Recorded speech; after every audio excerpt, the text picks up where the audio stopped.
I thought I would just make a quick little video while I'm waiting for my wife to get her hair done. We have to take our car in again for servicing. So I wanted to just make a quick little live video. And I don't know if you could see this. Let's see. You can actually go in to Indigo. This used to be chapters. What's interesting about this place is I've been kind of paying attention to it over the past 3 years. And what I've noticed is there are a couple of sections. There's one section called Faith and Spirituality. And what I noticed is in regards to all the bookshelves, there's I'd say about 6 bookshelves with faith and spirituality. And one of the shelves actually included Jordan Peterson's book on why we wrestle with God. And the reason why I bring up this is just because they're in the section called faith and spirituality, that doesn't necessarily mean that these are Christian books, obviously. But there was all kinds of books on, is Jesus who he says he was? Was this guy a rebellious guy? How do we really trust the Bible? Like all these books. And then I came to one section where they had the Bibles, and normally it's 5 shelves full of Bibles. And what I noticed was all the other versions were there, top 4 shelves. So the bottom shelf was empty. And then on the very top shelf, there was probably about 2 or 3 King James Bibles. That was it. In the whole store. 3 or 4 King James Bibles. Then I went over to just right across from the faith and spirituality shelf, there was another section called New Age.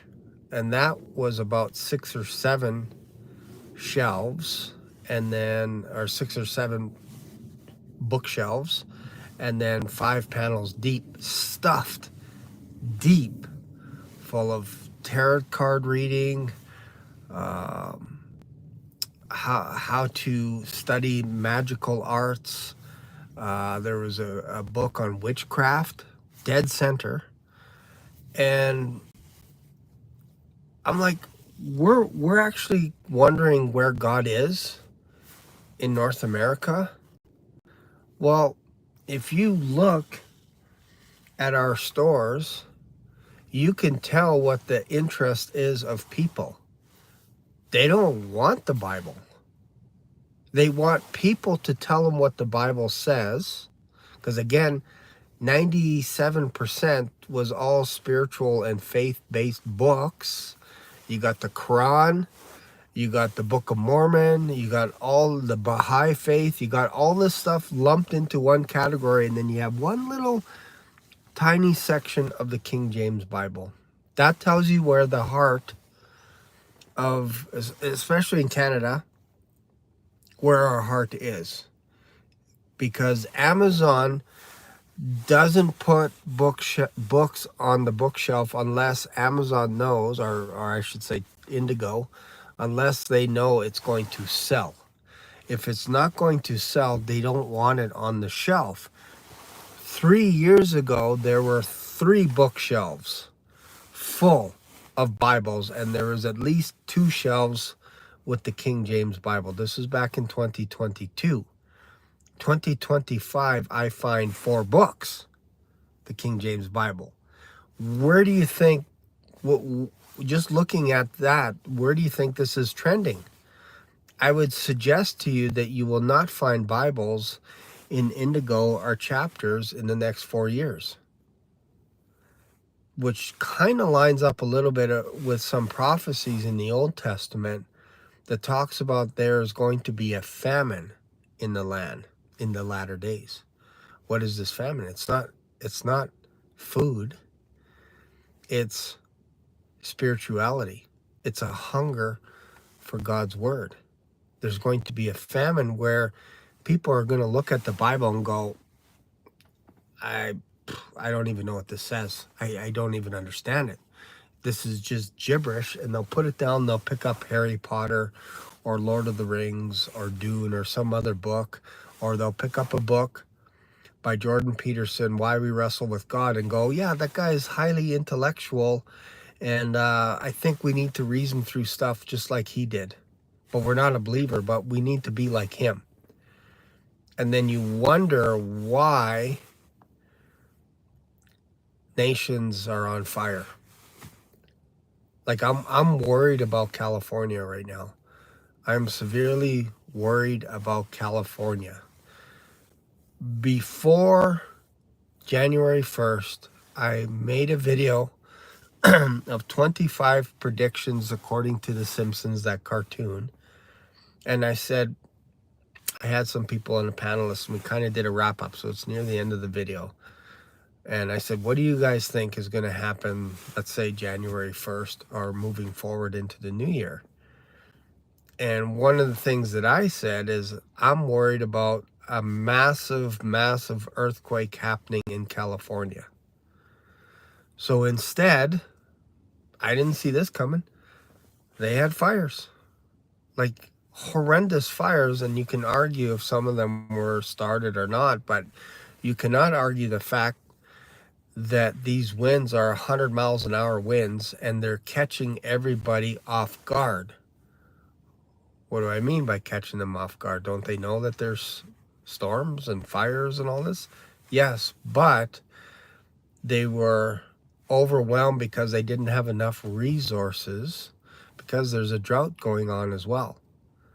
And there's not enough resources in certain cities. There's even a case for the idea that many of these fire hydrants didn't have water in them. So then you got to start wondering what's really going on here. If you clear people out through fires and stuff, you could cause a man-made earthquake, and that whole thing would just fall right into the ocean. That whole shelf, boom, into the ocean. And I thought about Matthew 24,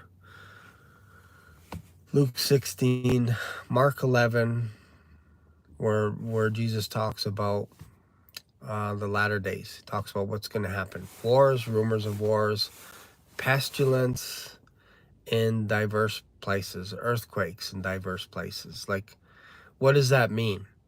It means that you're going to have catastrophes in places that you would least expected. And this kind of lines up with a black swan idea, which is what my whole channel is about, is black swans actually gravitate, flock to places where you say, this will never happen here on our soil. This will never happen. That's where black swans like to land. And they stay there. And you can't predict them, because the nature of being in a black swan is you don't know you're in a black swan. And I feel a big black swan coming for California is a major earthquake. There was already one off the coast, which is like a 7.4 in the Richter scale. If that was on the land, devastation, devastation. And right now it feels like all of California is on fire, especially up and down the coast. It's horrible. Hundreds of thousands of homes, toast. Rich, poor, middle class, homes wiped out, as far as the eye can see. It looks like Armageddon. It really does. So you have to ask yourself, what's going on? Who's responsible?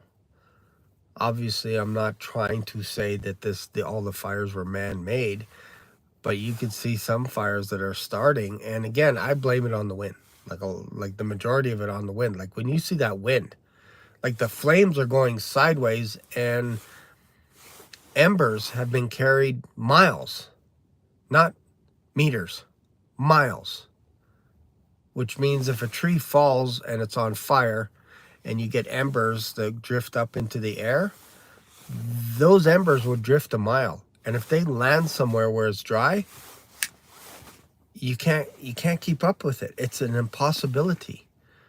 The only way is for God's mercy, and that is to cry out and to have rain for that area. But we know in the Bible that when people turn away from God and tell him to go away, there's drought.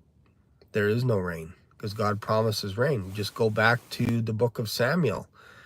When Samuel was weeping all night, God said, "Why are you weeping, Samuel? They're not rejecting you. They're rejecting me as their king. Give them what they want. But before you give them a king, I want you to remind them of who I am." So then Samuel called everybody together and brought them together and says, "What season is it?" They're like, I think it was like the beginning of the barley season or whatever. And like, "Normally is there rain?" They're like, "Nope." "Okay, rain's coming." Boom. Lightning, rain, thunder, everything. And Israel's like, "Oh my goodness. We didn't realize that God is our king. We changed our mind." And Samuel's like, "No, it's okay. God will give you a king just like you asked for." But he wanted to remind you that he's in charge of this planet. He's in charge. He can make it rain. And right now, California is suffering. I'm not saying this is a judgment of God, but it kind of feels like it. It kind of feels like it because you have the Hollywood elites that are trying to hide their Lamborghinis and all these sports cars and everything underground in caves, and they're trying to hide. But you can't hide from God. You can't hide from God. And then you get on the East Coast, the United States is being hammered by snow. Like all these storms are creeping in, and it's almost like if you don't look at this and go, man, Jesus talked about there will be wars and rumors of wars, pestilence, earthquakes in diverse places, unique places that you would never think of. You have to understand that's not the end. Because Jesus said that's not the end. This stuff is all going to pass by. But the end is still coming. What is the end? The end is Jacob's trouble. We are at the end of the age of grace. I feel like we're that close to being the end of the age of grace where we go up. We're that close. We're that close to being at the beginning of the end. We're not at the end of the end. There's so many people that think that we're in the tribulation right now, that the seals are all open up and all this kind of stuff. We're not there. This is what Jesus Christ predicted was going to happen. More and more and more, like a woman in labor pains, false labor pains.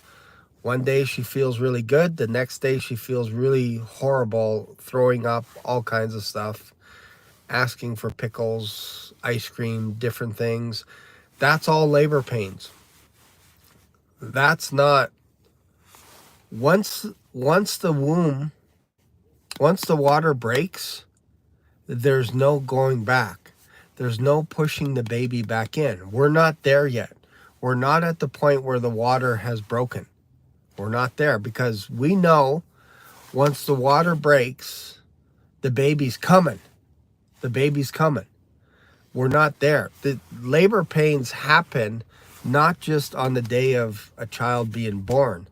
They lead up to it. They could be at any time after, I think it's after the first trimester, you really start to notice this. Some women don't feel anything. But a lot of women will get nauseous, get sick, get bloated, all kinds of stuff. They don't feel like themselves. And then some days they feel absolutely amazing, like they can run a marathon.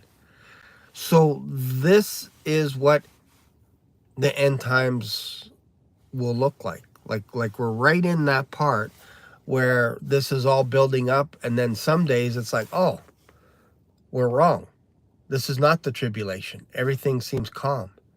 And then all of a sudden, another false labor pain. And we felt that last year. Bob Barber and myself were talking on Uptime, on his channel, on my channel during Rev 5 on the weekends, on Sundays. we would say things like, man, doesn't it seem like it's kind of quiet now? And then all of a sudden something would happen.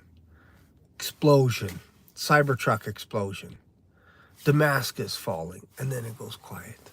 And then all of a sudden these fires are just ramping up.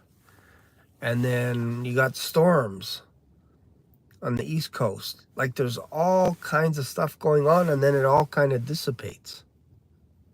It's interesting, right? So why do I say all this? I think what is happening is this feels like this is a universal chessboard that God has in place. All these pieces have been moved into place, and now things are starting to line up on earth to usher in the end times, which I believe is Jacob's trouble. 7 years of hard times. Could that be a year from now? Could it be 5 years from now? Quite possibly. Possibly. But it feels like we could be going home today or tomorrow. That's what it feels like. It feels like if you're to put your finger on the pulse, then it's like everybody's kind of feeling the same thing. That it's like, man, what next? What crazy thing could happen next? And everything I feel like is gearing up to January 20th. You can't get away from that. Like when you think about Daniel talks about the antichrist, the son of perdition, a guy that is known to worship the gods of war, the god of wars, the god of forces, to be more specific. And this god is not like what his fathers worshipped. So this is something unique to the Antichrist, where he spends most of his time thinking about war. He thinks about most of his time how he can manipulate society so that he can get more resources to be able to go to war. That's what the Antichrist is known for. And the whole world doesn't necessarily buy into it. There are some rebels on the outskirts that are like, nope, we don't want to be controlled by any type of government. And they actually go after the Antichrist, and he loses the first battle.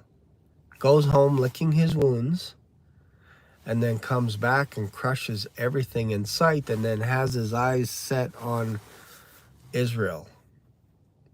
Has his eyes set. What does that mean?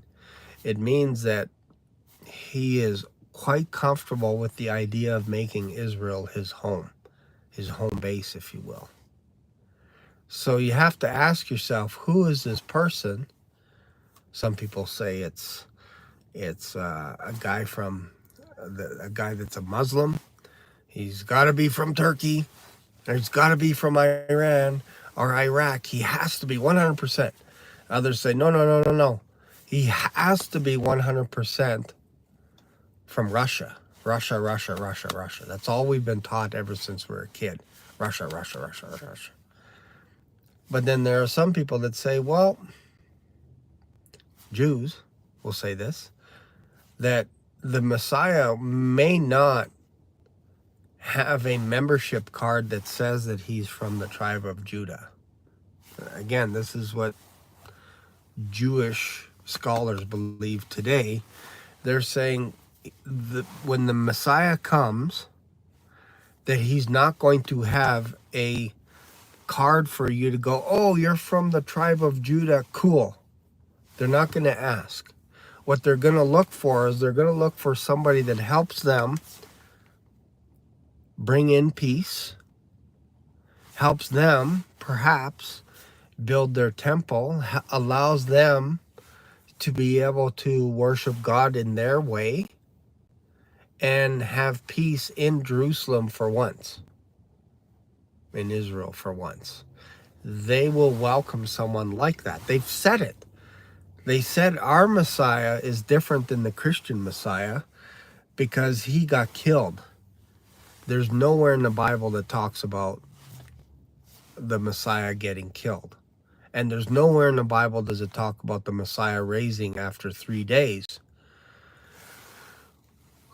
when you just have to go to verses like Isaiah 53 and you talk about the suffering servant. They say, no, no, no, that's just a figure of speech. That's just a reference to Israel's suffering, or this could be a reference to Cyrus, the anointed one. And they'll point to this. They'll point to things like this, and they'll try and water it down a bit, because they want that third temple built.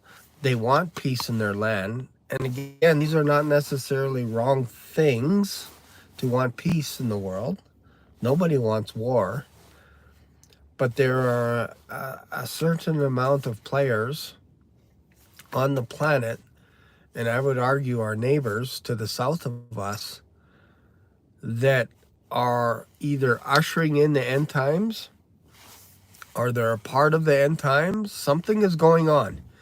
You can't deny it. When you see Trump saying, we want Canada to be our 51st state, I don't like that at all.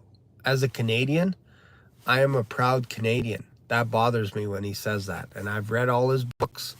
Huge fan of his. Huge fan of Elon Musk. But don't push it too much. Don't push it. Now Trump wants Greenland. And he wants to change the Gulf of Mexico to the name Gulf of America. Great for you guys. That's fantastic news. You guys get all excited. That's bravo. That's great. We don't have a leader like that. We don't have that. We don't have any leadership right now in Canada. So we're kind of in purgatory here, because our prime minister resigned. The going got tough. He quit. He is not a fighter. Now we have another guy, Pierre Poilievre. I think he is our best chance right now to be a prime minister of Canada, and I feel like he can go toe-to-toe with Trump. Meaning, you got to understand this from the Canadian perspective. 25% tariffs will cripple us. It's not a fun moment. And you can't just say, oh, well, then you should be the 51st state. No, like, you got to understand our culture. We are proud to be Canadians. So when you throw stuff like that loosey-goosey, that it would make sense, you're destroying all of our history in Canada when you say that. Just in one conversation. And don't forget, Trump is gone in 4 years or less. 4 years or less. Maximum 4 years. So don't get too carried away on this, going, yeah, that makes sense. It makes sense to have Greenland. It makes sense to occupy Mexico and have everything under America. That's only in America that you think that way. Canadians don't think that way. Mexicans don't think that way. America is a nice place to visit, but not everybody wants to be American, just like not everybody wants to be a Canadian. So we have to kind of look at this without being so emotional and saying, yeah, you know what? Makes sense that Canada should be the 51st state. No, they shouldn't be. They should not be the 51st state. And I will argue with that the rest of my days. I'm proud to be a Canadian, and I reject the idea that Trump wants to make us the 51st state. I think it's ridiculous. I think it's silly, because we're just as patriotic as you Americans are just as patriotic. I think it's okay to be patriotic for your nation. But we are in purgatory right now because we don't have leadership. And our nation could get slapped around by other countries. We don't have a border problem like Americans do. The Americans have a huge border crisis. The people going through America are coming from their southern border to get into Canada. People are not flying into Canada and going across the border to go into America. That's not the way it works. They're coming into our country because they know that they're going to be I'm talking about the illegal immigrants. They're fleeing to our country because they know things are tightening up in America. So now Trump is trying to punish us and say, look, guys, you guys got a border crisis. Yeah, it's because of you guys allowing people to come in from your southern border, and they're coming up to us, and we don't have the military capability like you guys have. So to tell us that we're weak on the border, yeah, because we trust you guys. So we don't emphasize on building our border. We don't emphasize putting a wall up because we have a good relationship. Half of our pipelines are in America. So we have things in place already that we've been working with each other for the last 100 years, and it's been working good. So don't make us the enemy. We love America. We love Americans. We love visiting. We spend anywhere from 250 to 550 plus $1 million every year buying stuff. Buy a lot of stuff from you guys. We do. Don't push us around like that, like we're just some kid brother that you could slap around.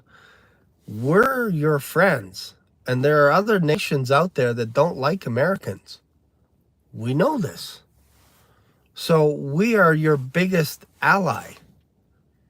So don't punish us when we have lots of resources, oil, natural gas, all this kind of stuff. We want to work, and Donald Trump loves deals. He loves deals. He has a lot to deal with California. He has a lot of issues to deal with on January 1st, including solving the war in Ukraine and Russia, and also Israel with what's going on there.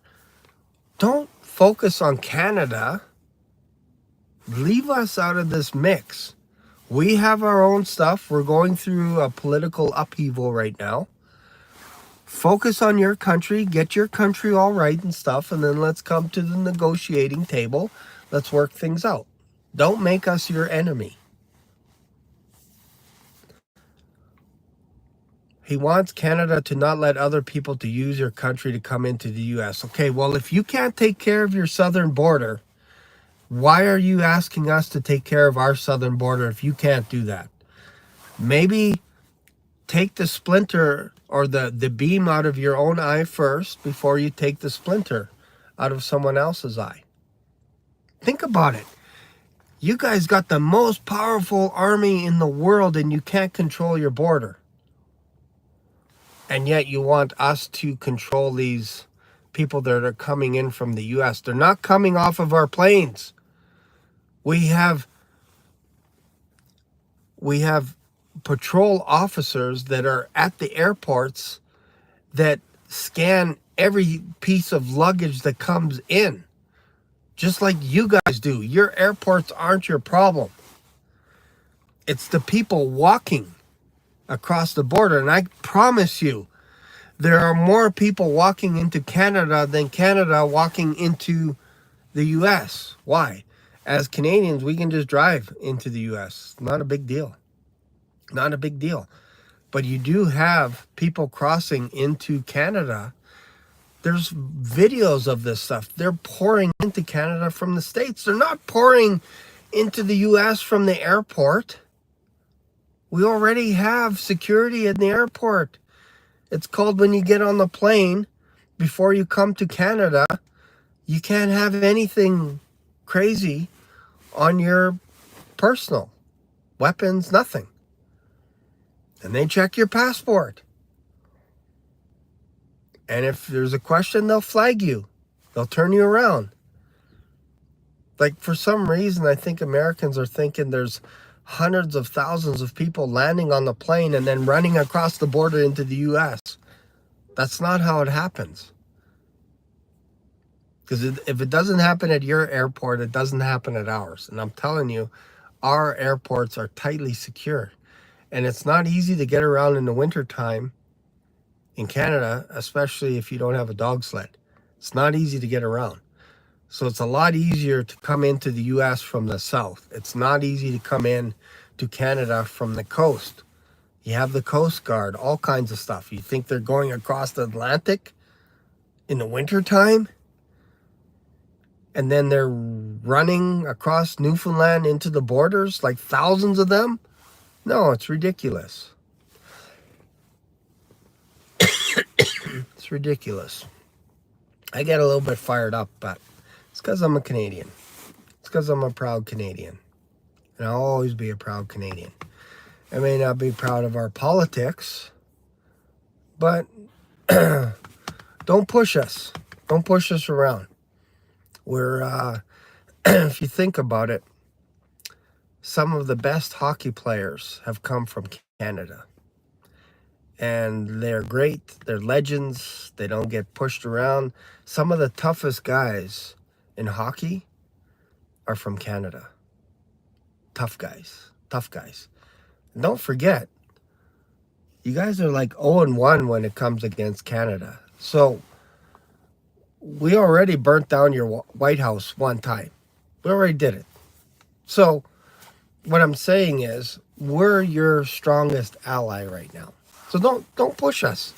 We can help. We can work together. We can do this.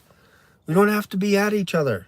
We don't have to be your 51st state. We don't. You guys have enough problems going on. You have enough problems with homelessness. Just look at Seattle. Look at California. Look at all the homeless problems in Detroit. You don't need another state. You need to fix the ones that you have right now. You got to take care of all that stuff. Make your own bed first before you start looking at someone else's house. Make sure your bed is all nice and tidy first before you come across. That's all I'm saying. So we're going to come up there, drag back to the States, and make you vote Republican. I know. It's so American, right? Like that's how it works. That it's like we're gonna force you. Or we're gonna force you to do this and stuff. And this only came up in the last 2 weeks. So that tells me you guys aren't thinking this through. You hear a media bite where someone says, hey, Trump's joking around about this, and then you guys run with it. You run, and you don't think about the consequences of all this kind of stuff. You don't think about it. You don't think about all the American, Canadian companies right now that are doing business back and forth between Canada and the US. You just think you guys are all alone. But you need Canada. You need Canada to work with you. You really do. And if you don't think that, you're not thinking logically. You're not thinking long term. What you're thinking is 4 years or less. That's all you're thinking. Because don't think the next president is going to be like Trump. He could absolutely hate Canada and then squash everything that Trump built up. And then where does that leave us? It leaves us in a real bind. Because we're like, oh, but Trump said we're the 51st state. Next president comes in and says, no, we don't want anything to do with Canada. Zero.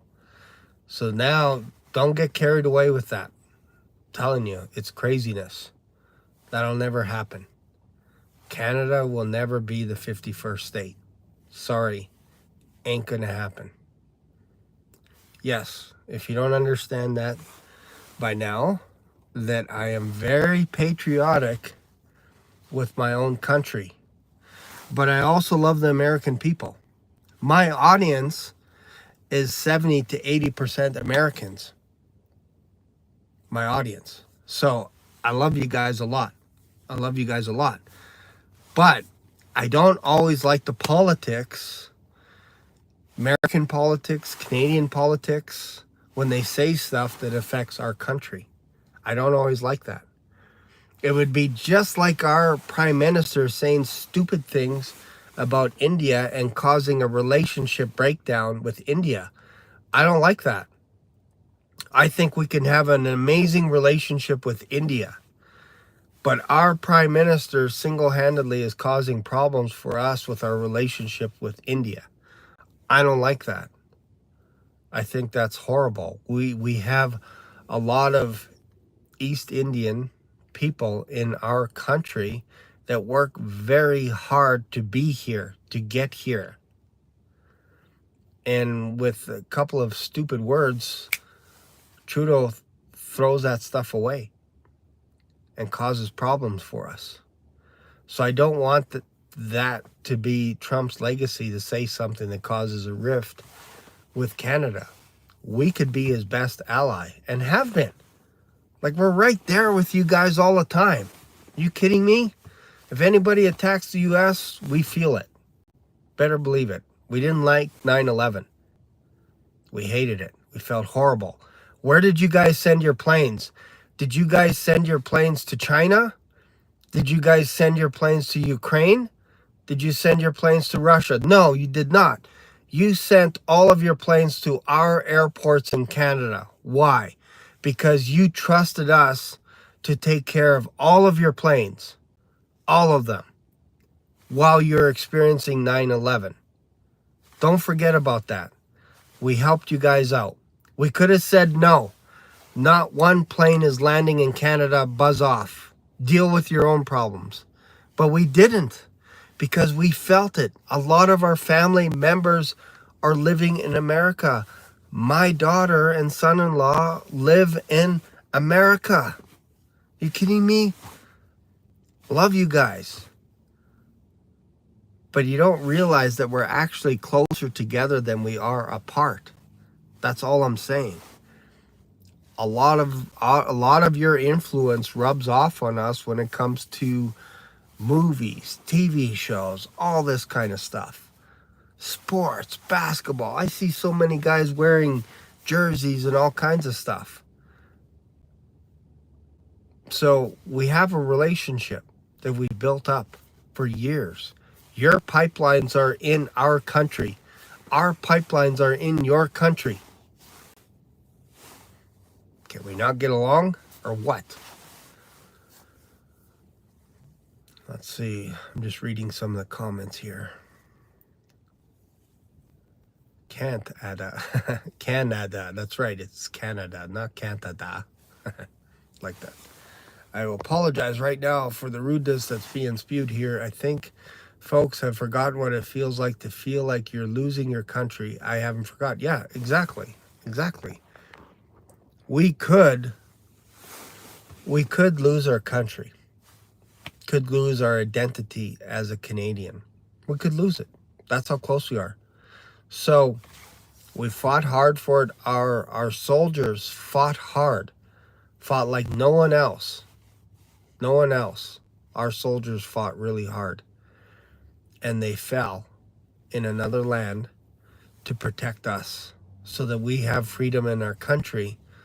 And we don't take kind to someone just nonchalantly as a joke saying that you guys should be our 51st state and Trudeau is going to be our governor. Are you kidding me? We can't stand him as our leader because he's failed us.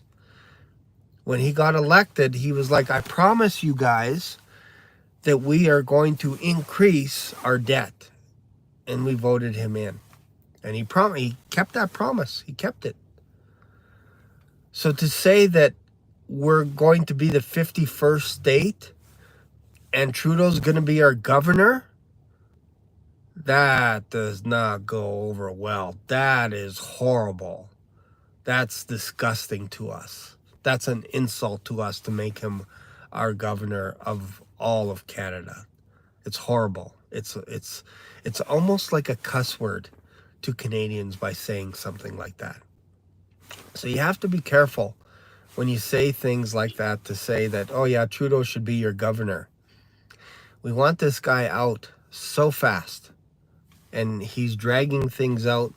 He might stick around for the next 2-3 months while our parliament is in chaos, while the Liberal Party's trying to find another party. We do things a little bit different here than in the United States.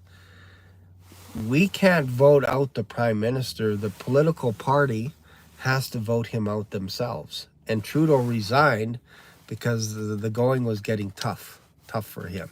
Or the World Health Organization said, you're done. You're done. We don't know. Kind of feels like the latter. That somebody called him and said, "You're done, Trudeau. You can't even influence your family. Your wife left you. You're done. You have zero influence. You're embarrassing the World Health Organization, so we need to get you out of there." Don't know. Yeah, so Trudeau can go back to Cuba.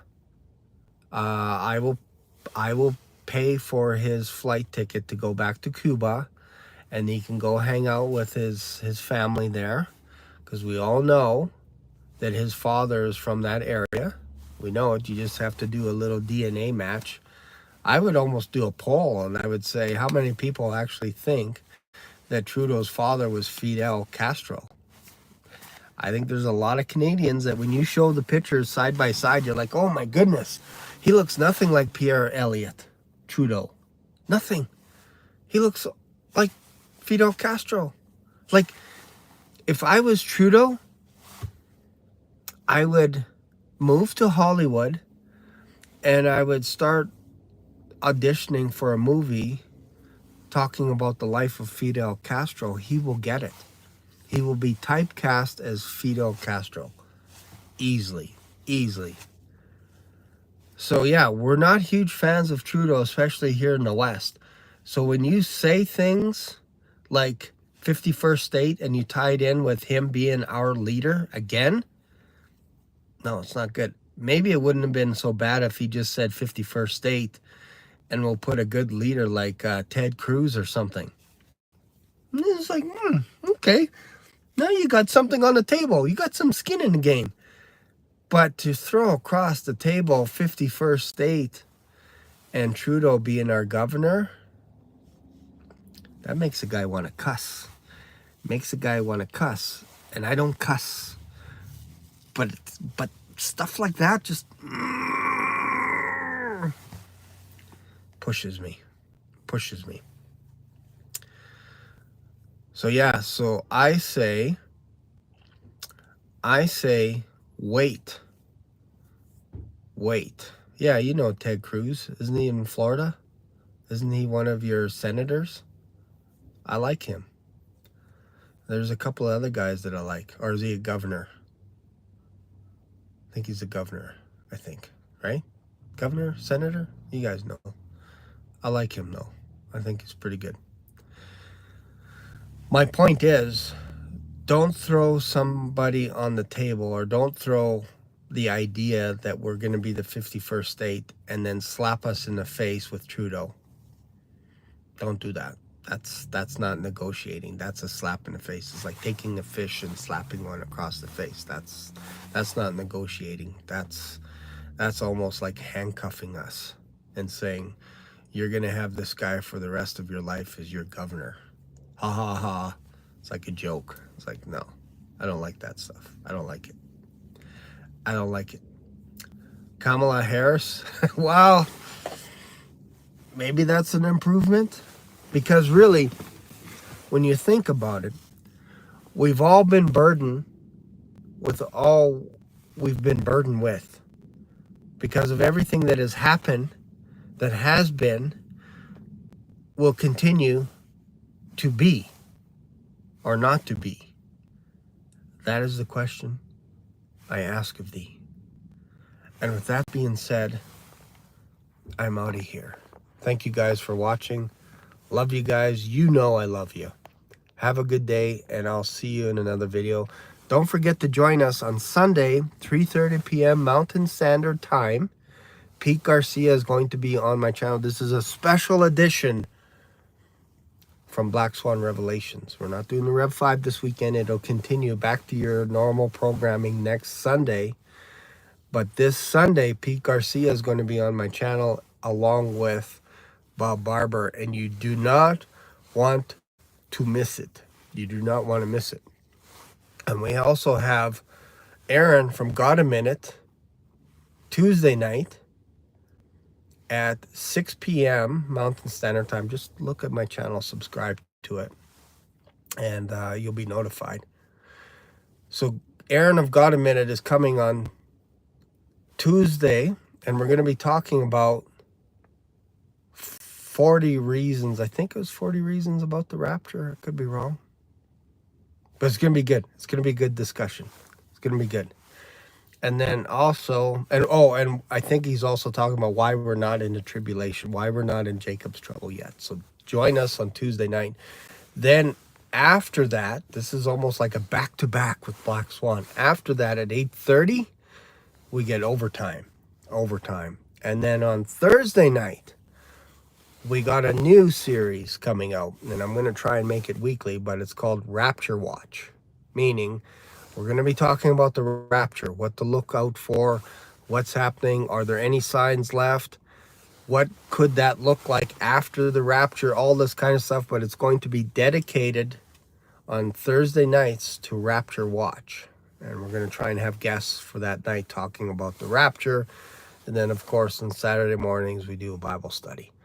So just to give you a little bit of an idea what's coming down the pipes, it's very exciting stuff on this channel. You want to subscribe. You want to click on the notification bell. And then make sure that you continue to subscribe to this channel. I know that sounds weird, but YouTube sometimes will randomly unsubscribe people, which is annoying. My mother had to subscribe to this channel 3 times in the last 3 years. She just gets unsubscribed. And I know my mom's not doing it. And I've heard that from other people. So just kind of keep making sure that you're subscribed. Like every time you watch the show, just kind of have a little look at your subscription. Because some people are saying, I don't get notified when Shane goes live or something. Sometimes you could be unsubscribed. So anyways, love you guys. See you guys in another video. Have a fantastic weekend.